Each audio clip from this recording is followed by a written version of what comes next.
the Essenes embodied Jesus Christ.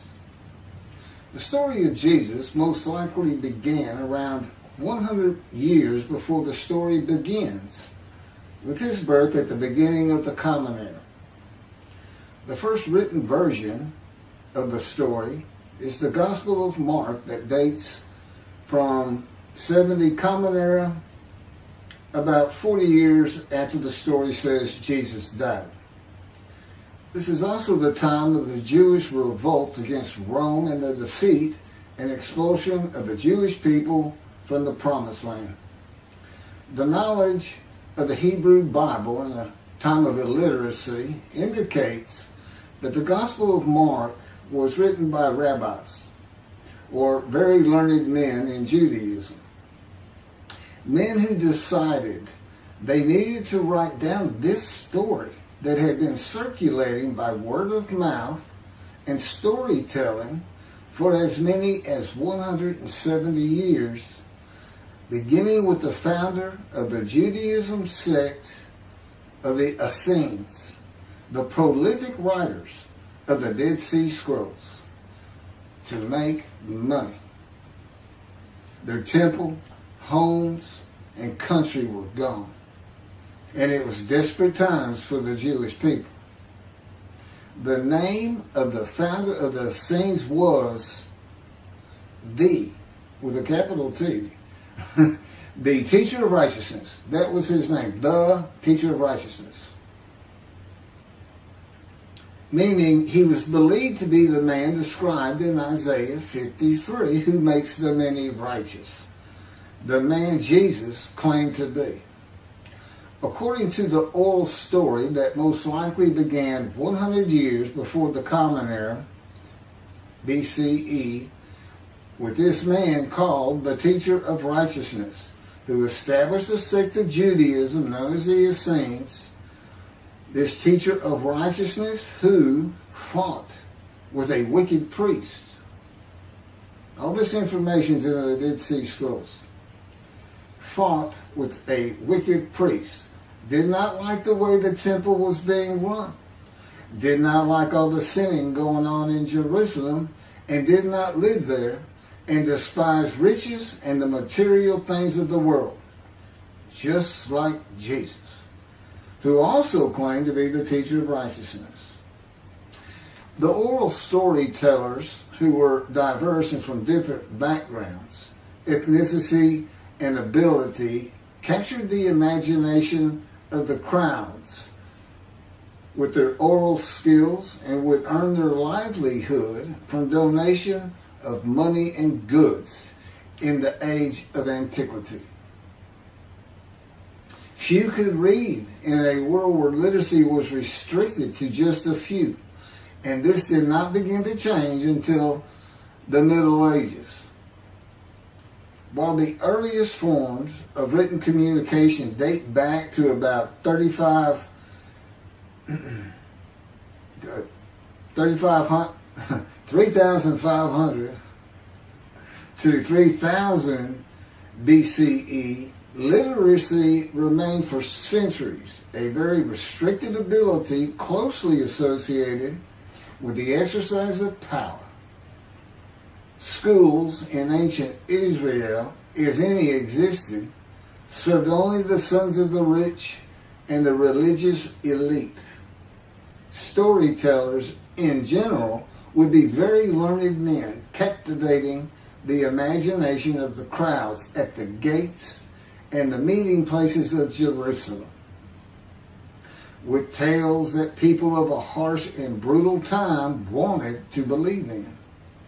A time when medical treatment was primitive and life expectancy was 30 to 35 years, averaging those who died at birth to those who died with long life into their 70s and beyond. A time when people believed in mythical gods and gods who were men and making sacrifices to gods for favor and for safety, healing, long life, crops, and fertility. The Dead Sea Scrolls are generally thought to have been produced by the Essenes. No one really doubts it anymore. And the Essenes are a group that protested the way the temple was being run. Many of the Essenes went to the cliffs and the caves east of Jerusalem by the Dead Sea, known as Qumran, to prepare the way of the Lord, following the commands of the prophet Isaiah. Today, in this day, the day of the Lord, because the land burns again, the Jewish people have returned, and Jerusalem and the ruined cities have been rebuilt, Elijah clears the way for the Lord. They went to Qumran to get away from the sinning of the people of Jerusalem and the ways of the religious elite at the temple, which would have been Pharisees and Sadducees. The Essenes are never mentioned. They're never mentioned in the New Testament. Now, they are prolific writers. And they had their own gate. They had their own gate throughout the life of Jesus and for 40 more years until Jerusalem was destroyed. And that in 70 Common Era, when everything was being destroyed, that's when they put those scrolls deep into pottery, big pottery, and buried them. That's what kept them from disintegrating into dust. And if you ever look it up, I mean, when I say prolific, there must have been many people, they were copyists. But they also did, well, I'm going to get to it. They made commentary on the scrolls.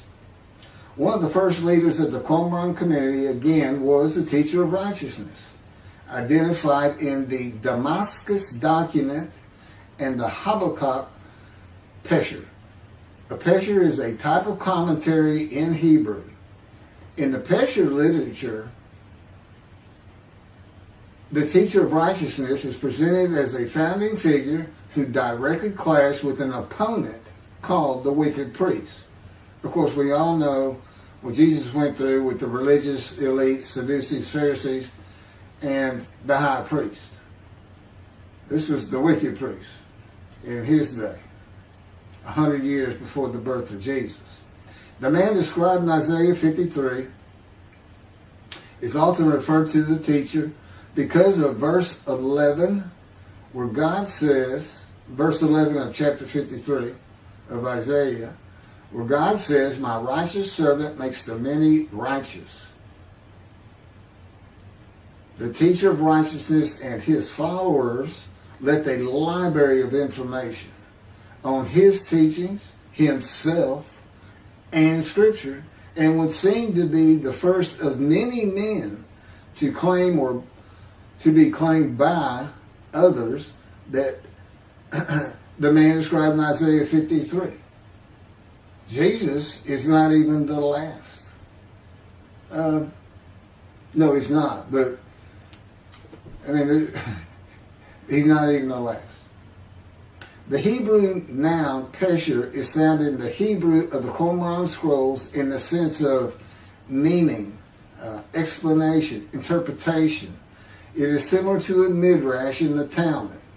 Various biblical texts were deemed prophetic and were subjected to pesher interpretation even when appearing in non-prophetic literary context. A copy of the pesher of Isaiah dates to the beginning of the 1st century Common Era. The pesher of Habakkuk attributes this technique to the founder of the community, the teacher of righteousness. In other words, this pesher is written during Jesus' life. And they had their own gate, the gate of the Essenes. The Qumran sect, like the broader Jewish movement from which it sprang, took a critical view of the established orthodoxy of its time, believing Israel to be under divine judgment, regarding itself as the true remnant of Israel and awaiting its imminent vindication. at the, quote, end of days. At the end of days, evil would cease, the wicked would be destroyed, and the righteous would live under a divine blessing. This is not unlike the teachings in Judaism today of a redemption, restoration, and exaltation of the Jewish people by the world of Gentiles, the nations, with peace throughout the world when the Anointed One comes. The Anointed One means Mashiach. The New Testament would say Messiah. That it just means anointed to do a task for God. And that would be from chapter 11, verses 1 and 2 of Isaiah. And the man is described in Isaiah 53 according to the sages and rabbis of the time. He was known as the leper scholar. And that's because it's a man suffering familiar with disease, sickness that will bring you to grief and be exposed to death. Today we would say cancer. And he makes the many righteous by his knowledge. That's in Isaiah 53. By his knowledge. Not by his death. Not by his crucifixion. Nobody dies. Exposure to death is not death. Jesus died. He was never exposed to death. He didn't get near it, but it did not happen.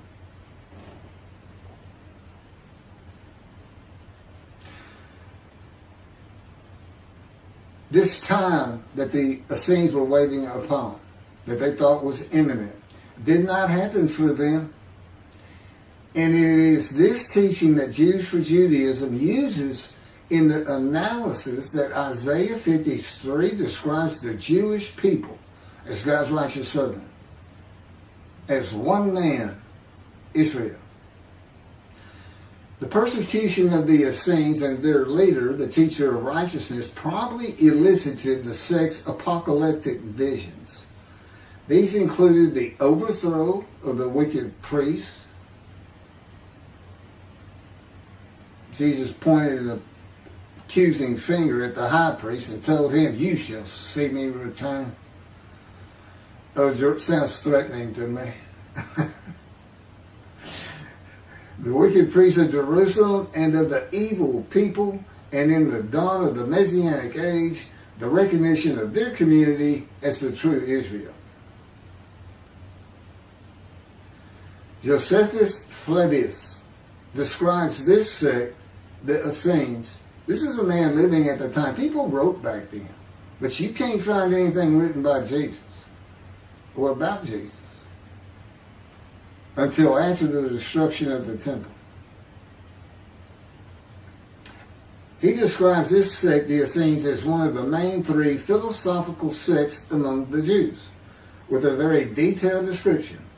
Excerpts from his book, Wars 2, chapter 8, include, this is in quotes, the third sect, which pretends to a severe discipline. These men are despisers of riches, and so very communicative as raises our admiration. And as for their piety towards God, it is very extraordinary. You would think that Jesus would have been in this thing. He fit right in. But again, we never hear a single word about these prolific writers. The other two philosophical sects were the Pharisees and the Sadducees. In the New Testament, the Essenes are never mentioned, as I said. All the stories of Jesus and his clashes with the religious elite of Jerusalem in the New Testament are with the Pharisees and the Sadducees.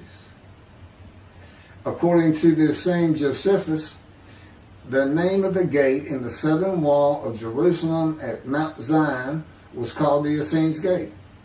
Everything about the Essenes says Jesus would have been one.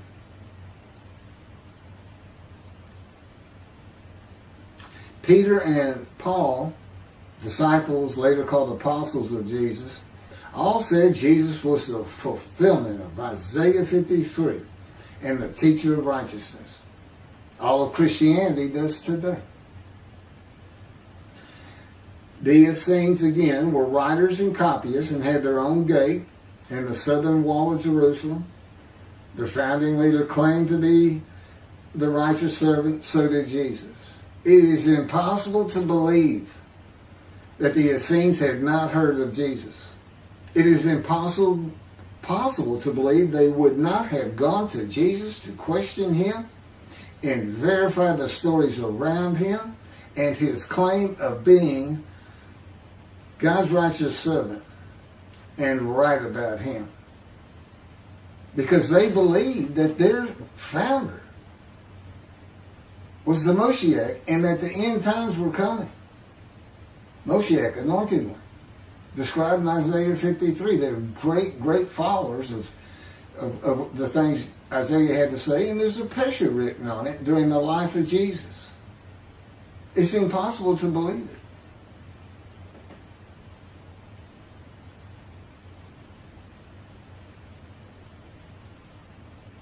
We're talking about a man that healed the sick, removed blindness, had the cripples walk, fed 5,000 people with 5 loaves of bread and 2 fish, walked on water, turned water to wine, raised the dead, was crucified, and 3 days later came back to life? And you think these people, how about Joseph Philadelphus? Why didn't he mention that? He talks about the destruction of the temple. He was there. The Essenes were present in and around Jerusalem for 100 years before the birth of Jesus and another 40 or so years after his death at the age of 30 in the first written story of him and his life in 70 Common Era. There is not one word written by the Essenes of Jesus. There is no account in the New Testament of Jesus and an Essene.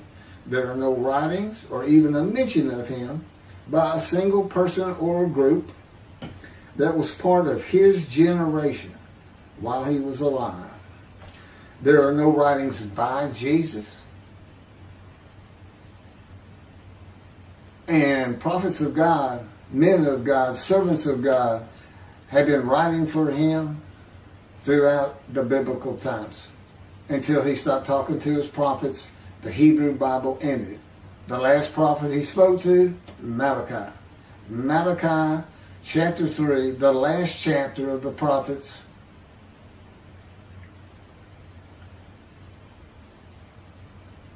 writes for God the prophetic announcement that he will return. He's going to come back. I've already talked about the 5 prophecies of Jesus of when he will return, and every single one of them was false. He didn't return, and his generation sums it up. Those who pierced him with the spear on the cross, he says in the Revelation on the first page, verse 7, those who pierced me with the spear shall see me return. I'm coming back quickly.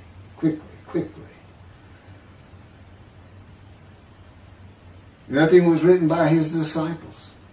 There are no writings by Herod or Pilate or any Roman newspaper, poem, or book of this man who healed the multitudes, fed the poor, walked on water, raised the dead, turned water to wine, was crucified and rose from the dead to human life, and then rose to heaven. That's where he's supposed to be returning from.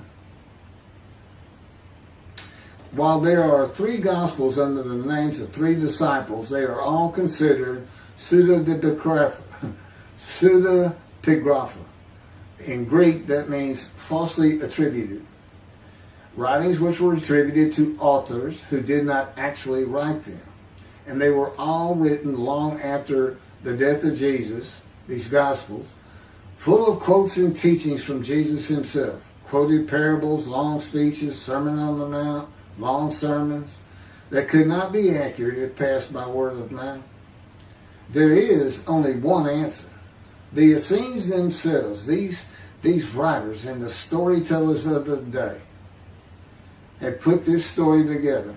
And even though the writers of the gospel knew full well these rabbis are learned men of the Hebrew Bible, they knew it didn't really fit. But you know what else they knew? Nobody could verify it. Nobody could check them. Nobody could check them. Now, I just did a video on the deceptions. The deceptive, it covers just Matthew. And there's 3 different stories of him and deceits in every one of them that you can go look up now. You can verify these things that I'm saying. I'm quoting them. I give the chapters, the books they come from. You can see Jesus change Zechariah, verses 9 and 10, the verses, from riding an ass into Jerusalem and being crucified, as Jesus said all the prophets said of him, to what the prophet actually said. You can go look at it. He said he's going to go in, defeat Rome, defeat the enemy in Rome, which in Jesus' time, in Jerusalem, and be king of the world, which at the time would have been the nations of the Middle East. And he would tell them all to surrender. That's actually, that's part of the verse itself, verse 10. And he would defeat the enemy and have the nations surrender and be king from sea to sea, lands into ocean. I mean, you can't get more deceitful than that. You can't lie greater than that. You're manipulating Scripture, God's holy word, manipulating it, deleting a verse 10, telling your disciples, tell everybody these things. That's why he's telling them. Tell everybody these things. I'm going in. They're going to kill me. Okay. That's what the prophets say. Don't forget. I mean, that's what he's doing.